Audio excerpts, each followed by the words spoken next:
Dikisahkan bahwa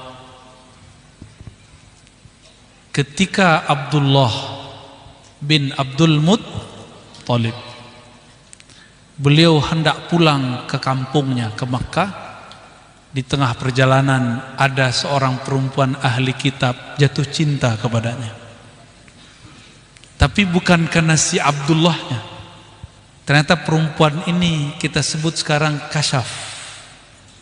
Dia hafal kitab Taurat dan punya wirid-wirid yang banyak. Dia tarik Abdullah, dia katakan, "Wahai Abdullah, kawini aku." Kata Abdullah, "Enggak, aku harus pulang segera." Pulanglah dia. Jadi dari dulu memang ada perempuan-perempuan berani-berani begini tuh. Itu boleh nggak? Ya boleh-boleh aja kan, tercucunya anaknya begitu juga kan, digituin nama seorang perempuan namanya Khadijah. Sama Khadijah, bukan Khadijah ya, siapa tadi namanya tadi? Abdullah ya, oke. Sayyiduna Abdullah pulang ke rumahnya. Ternyata dalam perjalanan ayahnya bermimpi ada pohon keluar dari badannya, lalu apa istilahnya kalau rindang itu apa namanya? Lalu menutupi yang di bawah yang tadinya panas menjadi teduh, rimbun teduh. Tapi teduhnya sebelah, yang sebelah sana enggak ada. Jadi pohonnya cuma teduh sebelah. Ini aneh, pohon kok teduh sebelah. Bangun tidur, dia kemudian datang kepada ahli takbir mimpi di sudut kota Makkah, bertanya, "Wahai tuan, apa takbir mimpiku ini?" Lalu dijawab oleh ahli takbir ini, "Kamu itu punya nur dalam dirimu, insya Allah keturunanmu nanti ada yang jadi pemimpin di kota Mekah. Tapi dia belum sempurna kalau belum dinikahi dengan pohon satu lagi." Maksudnya pohon satu lagi apa? Yaudah, anak kamu siapa yang belum nikah? Si Duloh. Abdul, nikahin dia dengan keluarga dekatmu, yaitu anak dari Wahab. Namanya siapa? Aminah binti Wahab. Akhirnya beliau Abdul Muttalib mendatangi Wahab, melamar siapa? Aminah untuk anaknya. Wah, dulu tuh bukan cewek dijodohin, cowok dijodohin. Mau nggak kalian dijodohin sama santri yang di sana? Dia nggak mau sama kalian.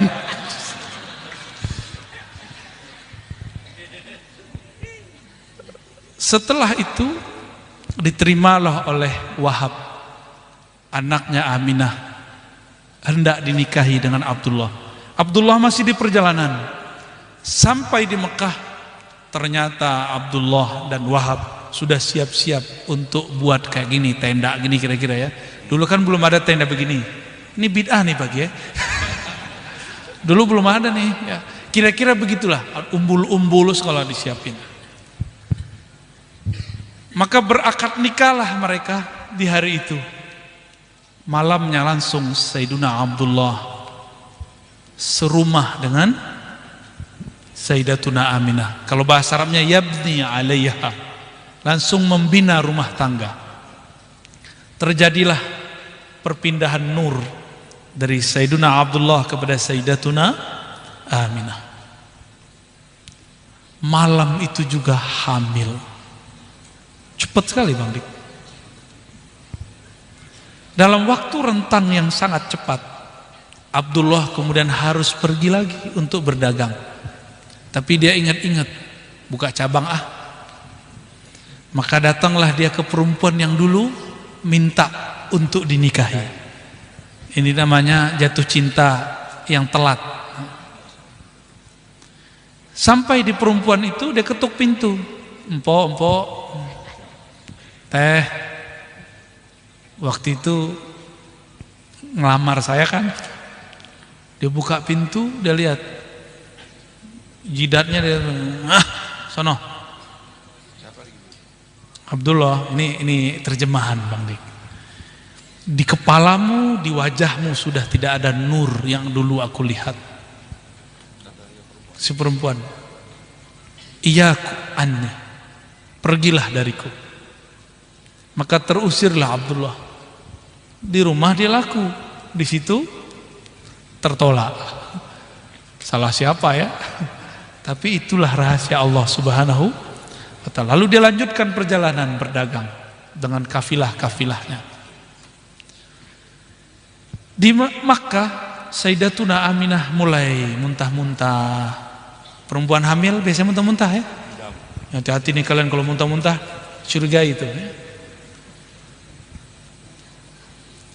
Mulailah datang keanehan-keanehan. Di beberapa malam awal, datanglah malam hari, Sayyidina Jibril mengabari kepada Aminah. Wahai Aminah, yang engkau kandung itu adalah penghulu alam semesta. Perempuan biasa didatangi Jibril, itu masih biasa nggak? Ada nggak santri-santri di sini didatangin Jibril, ada nggak? Kalau Mas Jibril ada ya? Namanya Jibril. Ada pakai santri namanya Jibril? Nggak ada ya? Oh adanya itu ya, yang udah meninggal. Abu Jibril kan udah meninggal ya?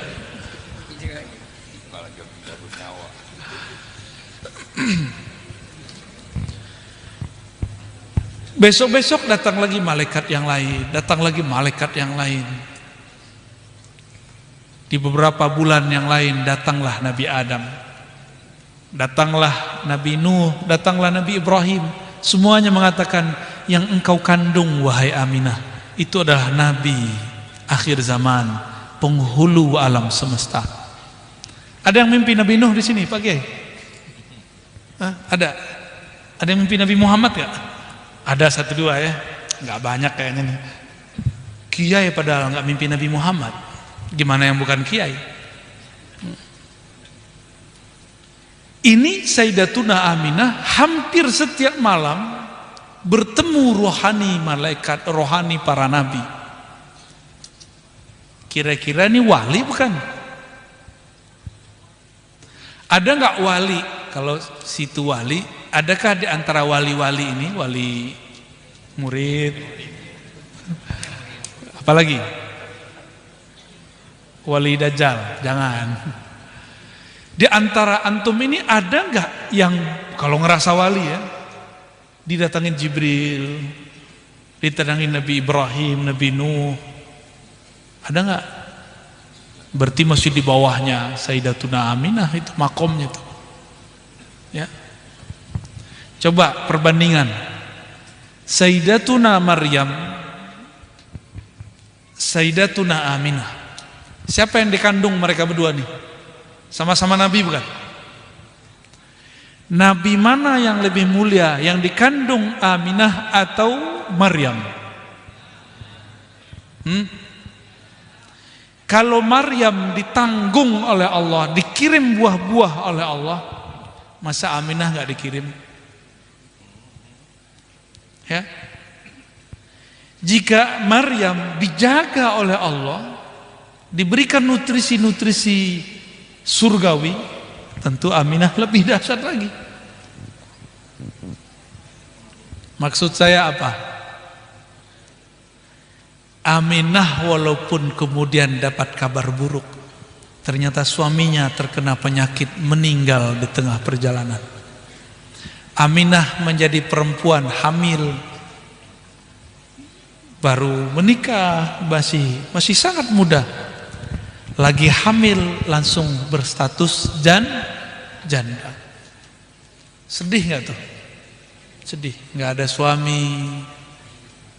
Tapi Allah kirim hiburan-hiburan dari langit. Hampir setiap hari Aminah mendengarkan suara malaikat dari langit.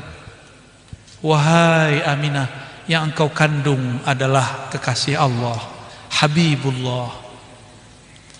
Itu bisa mendengar begitu. Bahasa kitabnya disebut mukasyafah. Apa namanya? disingkapkan oleh Allah tirai-tirai alam gaib. Kira-kira ada nggak wali, kiai-kiai, habib-habib yang begitu sekarang? Kalau ada, dia mungkin wali yang sama atau lebih tinggi.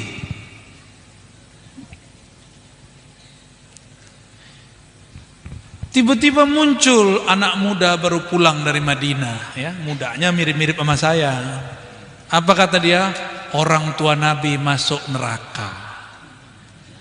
Oh, Ban Seriun, kita mau apain mereka itu? Ente mau apain mereka itu? Hah? Kita punya orang tua nih, mungkin non muslim, terus kata teman kita, anak ahli neraka, digituin gimana? Pentungan keluar nggak? Keluar semua. Apa kata anaknya?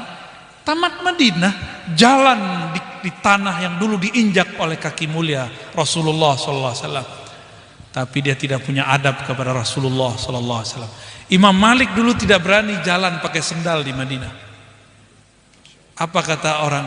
Wahai tuan guru, engkau ini imam, guru kami di Madinah. Kenapa engkau tidak pakai sendal? Dibeliin sendal nggak dipakai. Apa jawaban beliau? Tidaklah pantas Malik bin Anas berjalan dengan sendal yang mewah, sedangkan di bawahnya ada jasad baginda Nabi Muhammad sallallahu alaihi wasallam. Makanya Imam Malik diberikan hadiah oleh Allah, ma bittu lailan illa wa ra'aitun nabiyya sallallahu alaihi wasallam.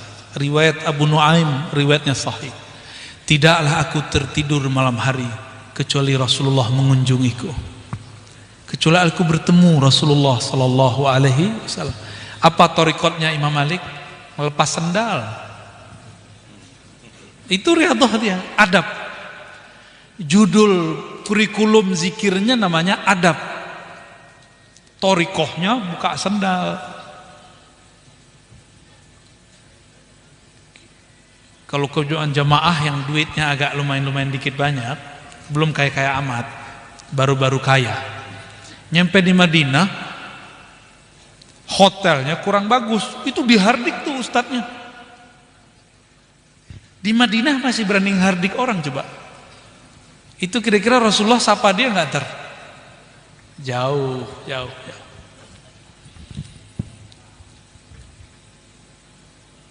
Gimana? Kita mau apain tuh orang? Kita buka kitab aja. Ya antum jangan semangat, kayaknya semangat mau mukul kayaknya. Kayaknya semangat mau kita geruduk aja dia, seruduk gitu. Enggak begitu. Kita ajak debat ya. Sayyidatuna Aminah. Maka saya dari awal sering menyebut Sayyidah karena saya meyakini beliau wali Allah. Nah, disebutkan di sini ketika beliau lahir, ya. Hadara ummahu lailata maulidihi Asiyah wa Maryam fi niswatin minal haziratil qudsiyah. Ketika lahir baginda Nabi Muhammad sallallahu alaihi wasallam, bidannya, dokternya adalah Asiyah dan Maryam. Asiyah Maryam secara fisik sudah mati belum? Udah mati secara fisik, tapi ruhnya masih ada nggak? Itu ruh mereka Allah hadirkan untuk menyambut ruhul alamin Sayyidina Muhammad sallallahu alaihi wasallam. Apa kata beliau? Wa akhazahal makhadu fawaladathu sallallahu alaihi wasallam nuran yatala'la sana. Ini diambil dari hadis Imam Darimi, hadis Imam Tabrani, hadis Imam Ahmad, riwayatnya sahih. Kata Sayyidatuna Aminah, ketika aku melahirkan engkau wahai Muhammad, aku melihat cahaya berkilau menyebar tembus sampai ke penjuru-penjuru negeri. Bahkan kata Aminah, aku melihat istana-istana yang ada di bumi, istana Persia, istana Rum, semua dilihat. Beliau di Mekah, tapi beliau bisa melihat istana yang jauh ada di Rum, istana yang ada di Persia. Kasyaf bukan? Kasyaf itu. Maka ketika Halimah Sa'diyah ketakutan memulangkan Nabi Muhammad SAW yang berumur 7 tahun, dipulangkan kepada ibunya Aminah, apa kata Halimah? Wahai saudariku Aminah, anak kita, ini ibu susu kan boleh ngomong, yang disusuinya anaknya, anak kita ini aneh. Masa ada makhluk dari langit bersayap, dia cerita, terus mau belah dada dia, tapi dia nggak mati-mati. Wahai Aminah. Aminah senyum aja. Kamu nggak tahu sih, anakku lahir sebagai cahaya. Jadi Aminah sudah tahu belum bahwa yang dikandung, yang dilahirkan, yang dibesarkan dia adalah seorang nabi? Bahkan semenjak masih di dalam kandung. Kalau beliau sudah tahu dan meyakininya dan dikonfirmasi oleh Halimah, berarti beliau sudah tahu belum? Sudah terima belum? Sudah ikrar belum bahwa Nabi Muhammad adalah nabi? Sudah. Maka bagi saya, dengan kelemahan bacaan saya, awwalu man amana bi nubuwwati sayyidina Muhammad ummuhu sayyidatuna Aminah. Yang pertama kali meyakini, percaya kepada kenabian Nabi Muhammad adalah ibunya, bukan Khadijah, bukan Ali, bukan Abu Bakar, bukan Abu Dzar, tapi Sayyidatuna Aminah. Dalam hadis Imam Tirmizi dikisahkan bahwa paman Nabi namanya Abu Thalib. Abu Thalib melihat Nabi Muhammad sudah cukup umur untuk diajak dagang, maka diajak berdagang ke negeri Syam, ke negeri Irak. Ternyata di Syam itu sekarang negara Suriah atau Lebanon atau Palestina, itu wilayah Suriah. Yordan masuk ya. Ketika beliau sedang berjalan dengan kendaraannya, satu kafilah, ternyata di sudut sana ada satu orang dengan jamaahnya di depan satu tempat ibadah mempelototin. Jadi banyak kafilah-kafilah yang lewat, tapi dia melihat ini kok beda sendiri. Dia lihat ke bawah, dia lihat ke atas, dia lihat ke bawah, dia lihat ke atas. Di atas selalu ada awan yang mengiringi, adem. Terus di beberapa wilayah di Syam itu ada pohon-pohon, walaupun tidak banyak. Dia lihat pohon-pohon kok ketika ada awan itu lewat ikut nunduk. Dia pikir dia halu, dia ucuk-ucuk matanya kayak Bang Dik ngelabuin antum barusan ya. Ilmu apa katanya tadi? Ilmu jatuh cinta. Aduh, bohong banget itu, hoax itu ya. Abul hoax. Tapi keren, bisa bikin hidup kita semalaman ya enggak? Orang ini ternyata bernama Bukhairah. Siapa namanya? Dia memimpin suatu gereja, kanisa. Dan dia hafal kitab Injil. Di dalam kitab Injil yang dia baca, Nabi akhir zaman yang dikabarkan Yesus, Isa, tidaklah dia berjalan kecuali ada awan mengiringinya. Tidaklah dia melewati pohon kecuali pohon tunduk kepadanya. Tidaklah ia berjalan di terik matahari, melainkan bayang-bayangnya tidak ada. Gimana mau ada bayang-bayangnya? Dia kan cahaya. Ditambah ada awan di atasnya. Cahaya, kena cahaya matahari yang nggak ada bayang-bayangnya. Kan nur. Pembukaan kita tadi apa? An-nur. Wa usalli wa usallim ala nuril mausufi bitaqaddumi wal awwaliyah. Beliau itu nur, maka nggak kelihatan cahaya, nggak kelihatan bayang-bayang. Sebanyak itu kafilah yang lalu, hanya kafilah Abu Thalib yang diberhentikan. Lalu diajak makan. Setelah diajak makan ditanya, ya Abu Thalib, siapa bersamamu? Kata Abu Thalib, nggak ada, ini orang. Tapi dia lihat di atasnya kok sekarang nggak ada awan. Ternyata Abu Thalib meninggalkan Nabi Muhammad di kendaraannya. Apa kata beliau? Bukhairah, wahai Abu Thalib, pasti ada yang kau tinggal. Karena tanda-tanda yang tadi dilihat tidak ada. Lalu Abu Thalib mengatakan, oh ada, anakku masih kecil, masih remaja, belum anak bawang lah. Kata beliau, panggil dia, atau temukan aku dengannya. Di saat itulah Abu Thalib mempertemukan Nabi Muhammad dengan Bukhairah. Ternyata mereka langsung berdialog. Bukhairah ngomong, Abu Thalib, hadza sayyidul alamin, sayyidul anbiya'i wal mursalin. Sama seperti kalam Sayyidina Jibril kepada Sayyidatuna Aminah. Wahai Abu Thalib, ini tuh nabi, bahkan penutupnya para nabi. Dialah sayyid anbiya dan mursalin, bahkan dia adalah sayyid penghulu alam semesta. Bengong aja Abu Thalib, apa kata Bukhairah? Tapi dia percaya, karena dia merasakan keajaiban itu. Lalu beliau mengatakan, wahai Abu Thalib, janganlah bawa anakmu ke Rum. Rum itu Syam dulu, Rum Timur. Jika engkau membawa anakmu ke sana, maka ahlu Rum sayaktuluna, akan membunuhnya. Maka setelah itu Abu Thalib tidak ngajak lagi baginda Nabi Muhammad sallallahu alaihi wasallam jadi pengembala lagi, nyamar lagi jadi jadi Nabi itu nyamar aja. Berarti Abu Thalib kenal gak Rasulullah sallallahu alaihi wasallam? Kenal. Gak lama setelah itu Bukhairah itu wafat, karena dia sudah ketemu dengan Nabi akhir. Itulah kesempurnaan dari Bukhairah. Dia ketemu Nabi akhir zaman. Itu masih remaja loh, belum umur 25.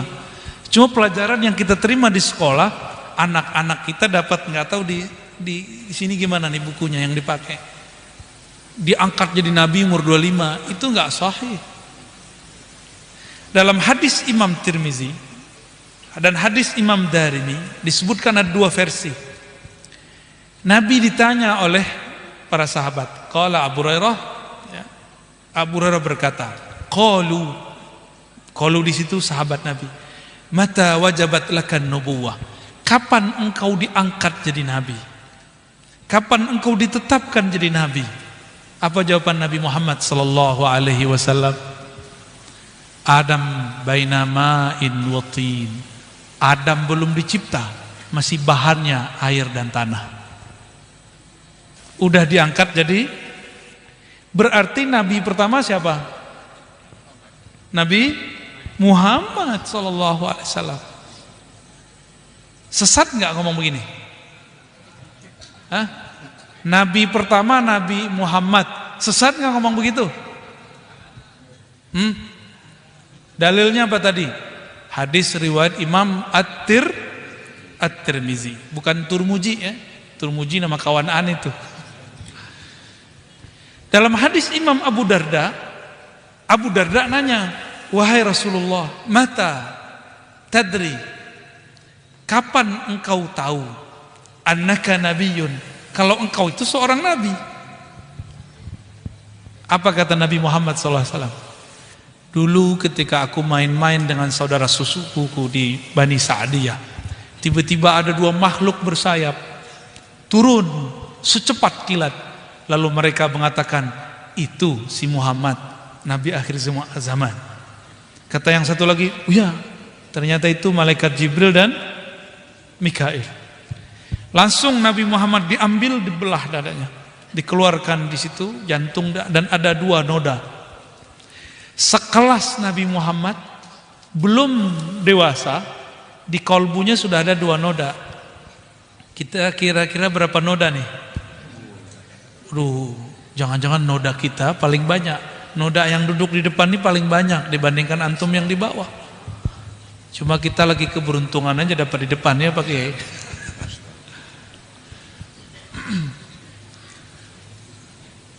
Nabi Muhammad mengatakan, aku sadar aku jadi nabi saat malaikat itu turun. Umur 7 tahun atau 5 tahun dalam riwayat yang lain, Nabi sudah sadar beliau seorang Nabi. Sadarnya, tapi diangkatnya kapan? Sebelum itu. Jadi tidak benar Nabi diangkat umur 25. Beliau diangkat jauh sebelumnya. Umur 25 itu nikah dengan Sayyidatuna Khadijah. Nah, itu yang benar ya. Pendek cerita, karena ini cerita maulid, jadi nggak boleh panjang-panjang sampai ke cerita lahir dan remaja. Beliau sallallahu alaihi wasallam mengatakan, tidaklah aku jalan di suatu pegunungan yang ada bebatuannya, illa wa yusallimu alayya, kecuali batu-batu itu menyapaku mengatakan, assalamu alayka ya Rasulullah. Itulah yang kita baca di depan-depan sini, ya.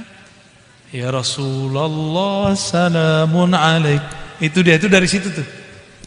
Itu kalam, langsung dikalamkan pohon-pohon.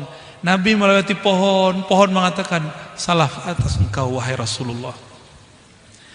Nabi melewati ada onta-onta, ada hewan. Itu semuanya langsung tunduk sujud kepada Nabi sallallahu alaihi wasallam. Ada seorang sahabat, tanpa sengaja dia melihat onta sujud kepada Nabi. Langsung dia ikut sujud bersama onta. Nabi ambil kepalanya, Nabi angkat. Kenapa engkau sujud wahai sahabatku? Apa jawaban beliau? Wahai Rasulullah, jika onta tidak berakal pun tahu engkau Rasul, maka ia sujud kepadamu, tentu kami lebih berhak sujud kepada engkau. Tapi Nabi menolak dan mengatakan, jika manusia boleh sujud ke manusia, maka istrilah yang sujud kepada suami. Semoga istri-istri kita dijadikan istri yang saleh. Amin ya rabbal alamin.